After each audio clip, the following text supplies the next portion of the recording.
துணை முதலமைச்சர் சொன்ன மாதிரி யாராவது அந்த கட்சிக்காரங்களை பார்த்து ஏதாவது கேள்வி கேட்குறீங்களா?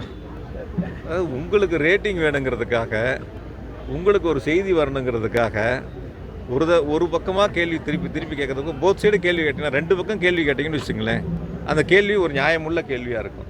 சந்திக்கவே முடியாமல் எல்லைக்கு அப்பாற்பட்டு நாட்டு ரீச்சபிள் இருக்கிறவங்களை பற்றி எங்ககிட்ட கேள்வி கேட்டு ஏன் சார் எங்கள் நேரத்தை வீணடிக்கிறீங்க, உங்கள் நேரத்தை வீணடிக்கிறீங்க. தமிழ்நாட்டினுடைய ஒப்பற்ற முதலமைச்சர் மாண்புமிகு தளபதியுடைய வழிகாட்டுதலின்படியும் கழகத்தினுடைய இளைஞரணி செயலர் மாண்புமிகு துணை முதலமைச்சருடைய நல்லாசியோடு கோவை மாவட்டத்துக்குட்பட்ட 10 சட்டமன்ற தொகுதிகளிலும் அலுவலகம் திறக்கக்கூடிய பணிகளை முன்னெடுத்து இன்று 3வது அலுவலகமாக பொள்ளாச்சி சட்டமன்ற தொகுதிக்குட்பட்ட எங்களுடைய கழக அலுவலகம் திறந்து வைக்கப்பட்டிருக்கின்றன.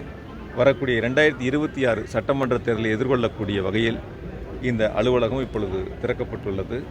இங்கு அமர்ந்து கழகத்தினுடைய குறிப்பாக தேர்தல் பணிகளை மிக சிறப்பாக செய்வதற்காக இந்த அலுவலகம் இன்று திறக்கப்பட்டிருக்கின்றன.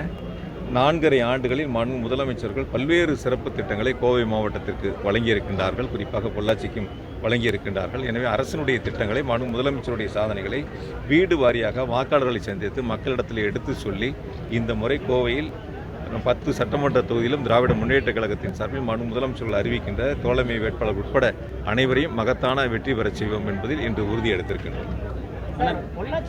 துணை முதலமைச்சர் சொன்ன மாதிரி யாராவது அந்த கட்சிக்காரங்களை பார்த்து ஏதாவது கேள்வி கேட்குறீங்களா?